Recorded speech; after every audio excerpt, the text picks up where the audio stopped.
Good evening mga ka-YTV!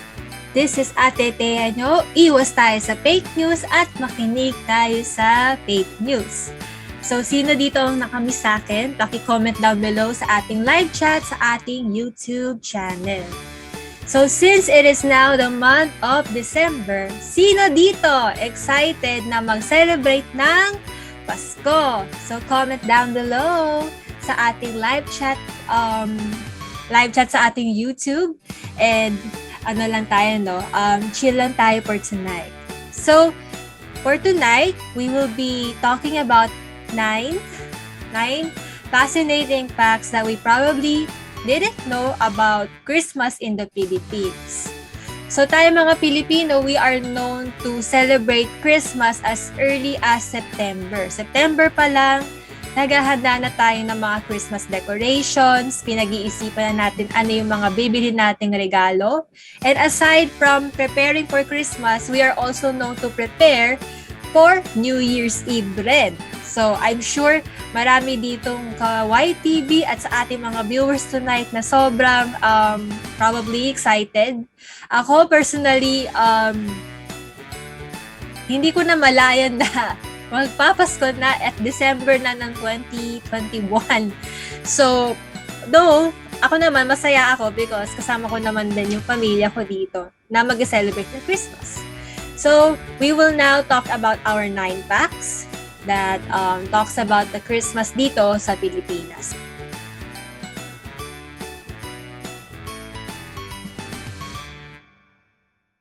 So, number 1, alam nyo ba na meron tayong sariling version na pag-iiwan ng socks or stockings? Okay? So, for those who are not familiar, kung nanonood kayo ng mga palabas sa television, di ba meron dun pag tuwing Christmas episode, meron silang sinasabit na medyas o kaya stockings doon sa chimney o yung parang kung saan dumadaan yung usok ng fireplace. So, tawag dun ay stockings or socks. Okay? Familiar tayo sa Western tradition na iniiwan itong mga medyas or stockings dun sa chimney. At inaabangan ng mga bata na lalagyan yun ni Santa Claus ng mga treats or ng mga toys or kung ano yung man gusto ng mga bata. Sa atin naman mga Pilipino, hindi si Santa Claus ang inaabangan ng mga bata, kundi inaabangan nila yung 3 hari. Okay? Mayroon kasi tayong tinatawag na Feast of the Three Kings. And, ang ginagawa nung time na yun, nung na-colonize pa tayo ng mga Espanyol, the children, during those days, they would actually prepare yung pinakabago or yung pinakamalinis nilang sapatos outside sa bahay nila. At aantay nila na dumaan yung 3 hari at lalagyan yun ng Christmas treats. So, imagine nyo, no, ano ba ang pinakamahal na sapatos na meron ako? So, let's just say, yung Converse ko, iiwan ko doon sa labas ng aking pintuan at aantayin ko mapuno yun ng Christmas treats. Pero I don't think na recommended na gawin yun sa area namin kasi pag nilapag ko yung sapatos ko, for sure the next day, wala lang aking sapatos doon. Okay, so we are now to fact number 2. Alam nyo ba na ang unang Christmas natin may or may have not been celebrated before Magellan arrived? So for those ka-YTV and sa ating mga young at heart na viewers, balikan natin ang ating kaysaysayan, no, or ating history. So Magellan was one of the first people that discovered, or the first, one of the first Spanish people to discover the Philippines, no? Pero before he arrived or he went to the Philippines, meron tayong tinatawag na isang Italian friar or Italian priest, no? That his name is Father Odoric Matiusi. So he's from Italy and he was said to have administered a Misa de Gallo sometime between 1280 and 1320. Okay? The place that he went daw is called Talamasin. I'm not sure if I pronounced that right, pero it's a Malaysian word that is literally literally translated as land of salt. And it is believed by some people that that place, yung land of salt na yan, is the none other than modern day na tinatawag natin ngayon ay Pangasinan. Kasi Pangasinan means the place of salt making. So let me know sa mga taga Pangasinan dito, comment down sa ating live chat on YouTube if it is indeed true na ang Pangasinan no is literally translated as the place of salt making. Though I think na Pangasinan no is also near sa seashore. So maybe it may be true, maybe not. So actually, this is one of the little known controversy about Christmas in the Philippines concerning that an Italian priest, si Father Matiusi, he managed to beat the Spaniards by more than 2 centuries in celebrating the archipelago's first Christmas. Though, ang sinasabi ng mga historians dito, they actually disputed the fact that the Italian friar never actually reached Pangasinan, no? So, there was no such thing na an Italian priest celebrated Christmas with the Filipinos during that time. Alright, so that's fact number 2. We are now on number 3. Sa number 3 ho natin, ka-YTV, alamin natin ang mga origins and the real purpose of the parol. So wala akong parol dito. Actually, walang Christmas decor ang aming tahanan. Pero I'm sure na most of our viewers tonight ay probably merong parol sa bahay, maaaring binili natin somewhere or gumagawa tayo ng handmade na parol. So, we all know, no, na parol is easily one of the iconic symbols ng ating Filipino-style Christmas season. So, it is surprising to know actually after I read this article na ang parol ay kaparehas or likened sa Mexican na piñata. Alam niyo yung piñata mga ka-YTV, ayan yung ayan yung item na ginagamit natin kapag nagse-celebrate tayo ng birthday party ng mga bata. Piñata is, ano ba tawag natin doon? Piñata pa rin ba? Pinapalo natin yun, is either palayok yung ginagamit or talagang yung mukhang piñata. So doon ang galing yung design ng parol. And alam nyo ba na ang parol ay originated from Italy? Yes, from Italy siya, not really from Spain. Kasi ang nangyari was because of, yung pagpapasa ng mga, ano ba tawag doon, tradition or culture. So, eventually, people from Spain adopted the parol design from Italy and it reached Mexico and finally, it reached the Philippines. And additionally, alam nyo ba, during the Spanish times, or nung na-colonize tayo ng mga Espanyol, the parol was more than just a decoration. They were originally intended as mga lampara or lamps natin, which lit the way for churchgoers to attend the early morning masses. So when they see the parol, yun yung susundan ng mga churchgoers para makapunta sa kanilang early morning mass during Christmas season. So that is fact number 3 for the origin and the real purpose of the parol. Let us now go to fact number 4. Sabi dito, we actually have one Filipino Christmas song that was inspired by the World War II. So akalain nyo no, World War II. So balikan natin ating history. So we may be familiar with the songs na katulad ng Sa May Bahay, Ang Aming Bati, at Ang Pasko Ay Sumapit. Diba yan yung usually narinig natin na nangangaroling ng mga bata sa labas noon ating mga bahay. There is also this song that is called as or referred to as Payapang Daigdig, which was composed by one of our national artists, Felipe de Leon. So, Payapang Daigdig was the Filipino equivalent of Silent Night. So you can just imagine that sort of music, maybe it is as solemn as Silent Night, no? And it was first sung during the Japanese invasion of the Philippines. And alam nyo ba, it was mentioned that De Leon composed this song after he woke up to see our beloved city Manila in ruins. So remember, diba, nung Japanese invasion in World War II, Manila was really destroyed. Well, there's no better term to put it, pero ganun yung peg niya, no? Na ang Manila nung time na yun, talagang in ruins. Okay? So it's not as upbeat as the other Christmas song that we have nowadays, pero Payapang Daigdig is a somber theme that was intended to calm the anxiety of the Filipinos during the World War II, because everyone, of course, was scared during that time na nag-invade ang mga Hapon, no? And the lyrics actually has yung essence niya, yung meaning. It's for them to give hope in the face of uncertain times. So you can look it up on Google or YouTube to check out Payapang Daigdig as one of our Filipino Christmas song that was inspired by World War II. That's fact number 4. Now we are going to fact number 5. Okay. So, Simbang Gabi, alam nyo ba? I'm sure sobrang familiar yung term or culture sa ating mga Pilipino. Simbang Gabi was once banned. Okay? Hindi siya sineselebrate noon. There was a time na hindi sineselebrate sa ating bansa. So, did you know that we actually missed 9 years of Simbang Gabi services from 1680 to 1689 due to a Vatican decree which was implemented by Manila Archbishop Felipe Pardo. So, ano yung reason bakit na-issue yung decree na yung by the Vatican?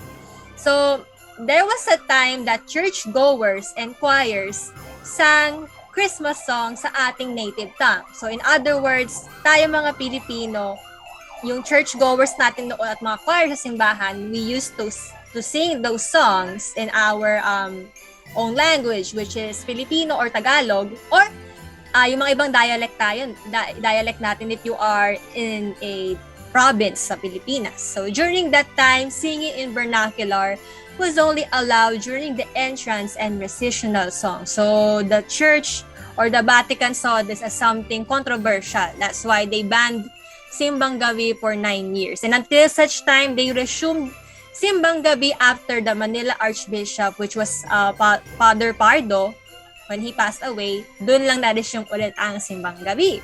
That's for fact number 5.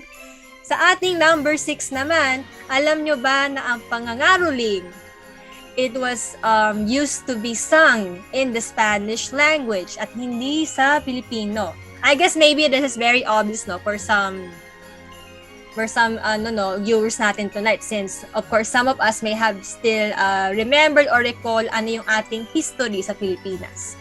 So nowadays, diba, narinig natin ang mga Christmas songs na naka-English or Tagalog or maybe in a different dialect that we have here in the Philippines. Pero there was a time when singing such songs were done in Spanish. And during the colonial period ng Pilipinas by the Spanish, Spanish carols, or they refer to them as Villancico.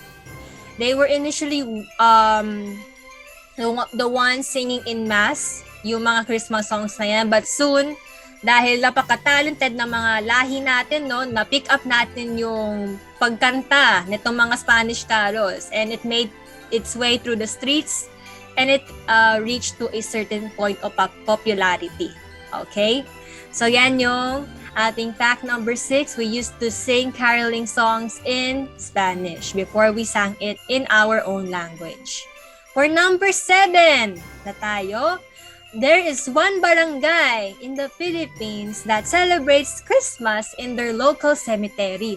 Yes, narinig niyo yun, mga ka-YTV, sineselebrate nila ang kanilang Pasko sa isang cemetery. In a barangay in Tanza, Iloilo, they actually house a public cemetery where even the dead can join the Christmas fun. So itong cemetery na to, no, ay embedded with Christmas decorations such as yung mga parol natin, Christmas lights, and even yung Belen natin. Okay, I'm sure everyone knows here probably what's a Belen, no? Okay? And alam nyo ba, yung pinaka-first Christmas celebration niya ay naganap noong December 2014. Originally, yung mga workers sa cemetery na yan initiated a Christmas drive and said that they only wanted a Christmas party. But later on, yung caretaker ng cemetery, no, or the one who actually manages the cemetery, later convinced everyone na mag-hold naman tayo ng decorations contest sa ating kapaskuhan. So later on, it was to convince everyone na mas gawing lively yung Pasko sa area nila. And moving forward on that event, every year now, yung certain barangay in Tanza, Iloilo now celebrates their Christmas with decorations sa ating cemetery. And it is known that tourists go there to actually take pictures and stay nag-stay talaga sila lang hanggang hating gabi siguro to celebrate Christmas, no? So, it is also known in our tradition as Filipinos that we actually include celebrations sa mga ating dead ancestors or mga dead na family members or relatives. Though ako kasi, since I'm a professing born-again believer, we actually don't really include the dead anymore sa mga celebration namin kasi we are known na once the person dies, wala talaga ang kanyang presence dito sa earth, no? But that's another story. So let's go back sa ating mga fascinating facts for our Christmas here in the Philippines. So for number 8 natin, alam nyo ba ang first true Filipino Christmas cards came out only during the 1950s. So I'm sure maybe some of you are not familiar with Christmas cards, no? Yan yung mga postcards na nakikita natin ngayon that actually symbolizes the Filipino style ng ating Christmas season. So when the Americans came, sila actually nag-influence sa atin na gawin yung mga Christmas cards niyan because of the Americanization of our Filipino way na pag-celebrate ng Christmas. Tinuruan tayo gumamit ng greeting cards. However, thanks to this notable person, he is no other than Manuel Rodriguez Sr. He is regarded as the father of contemporary printmaking in the Philippines. And he produced the first truly Filipino-themed Christmas cards in the 1950s, which he painstakingly printed a set containing pictures of the Simbang Gabi, Filipino churchgoers, carolers, and anything that is related to Filipino-themed Christmas. So thanks to this guy, thanks to Manuel Rodriguez Sr., we are able to establish our own Filipino-themed Christmas cards. Okay? And now, lastly, we have the last fact, which is fact number 9. Alam nyo ba, nung way back, World War II, no? Nung nag-invade yung mga Japanese, they actually used Christmas as a propaganda during the World War II. Diba? Mautak ang mga Hapon. Dinadaan tayo sa isa sa mga favorite festivals natin na sineselebrate every year. So alam nyo ba na ang Hapon or the Japanese attempted to utilize the holiday season as a propaganda against the Americans during World War II? Okay, yun. Now you know, ka-YTV. Specifically, actually, they made a series of Christmas cards like the one I mentioned earlier, exalting themselves while they actually, yung minamaliit nila ang mga kano noon. Or ginagawa nilang salbahyung imahe ng kano sa ating paningin as Filipinos. So these cards were also called on the Filipinos to cooperate with the Japanese since we are both Asians, of course, may commonality tayo, mga Asians tayo, and that the latter was fighting for the former's independence. So we were actually being hypnotized by these Christmas cards na makikooperate sa kanila in order for us as a country to gain independence once more. Unfortunately, hindi naman nangyari yun, di ba? In according to our history. So we were invaded by the Japanese for a certain period of time. So these cards were usually filled with Christmas greetings, biblical quotes, and topped off with propaganda pictures and messages. So, di ba? Ang galing. Wag kayong magalit sa mga Japanese at this present time. Of course, it's a different time, no? It's already 2021. We're going to year 2022. Of course, times have changed. Pero we can see here about how innovative, no? Ang mga Hapon during that time. And until now, they're still innovative and creative as a nation or as a people. Ayun. So there you have it, mga ka-YTV. That's our 9 fascinating facts about Christmas in the Philippines that probably only a few people know. I hope you learned a lot from this mini segment of YTV as much as I learned a lot from actually discussing this with you guys tonight. And of course, wag natin kalimutan dahil magpapasko na in a few days, no? Let us not forget the reason for this season. Tandaan natin that Christ is the reason why we celebrate Christmas. Because of His birth, we are able to celebrate Christmas every December. Okay? As each year passes by. So again, this is Ate Thea. Iwas tayo sa fake news at makinig tayo sa fake news. So, suriin na or gawin nating habit na mag-research at wag tayo mag-rely lang sa ano nakita natin sa ating social media, mga ka-YTV. So don't forget that sharing is caring and sharing our content is caring for other people. Like us on Facebook and subscribe to our YouTube channel and be transformed like never before. Ito ang YTV. Good night everyone and Merry Christmas po!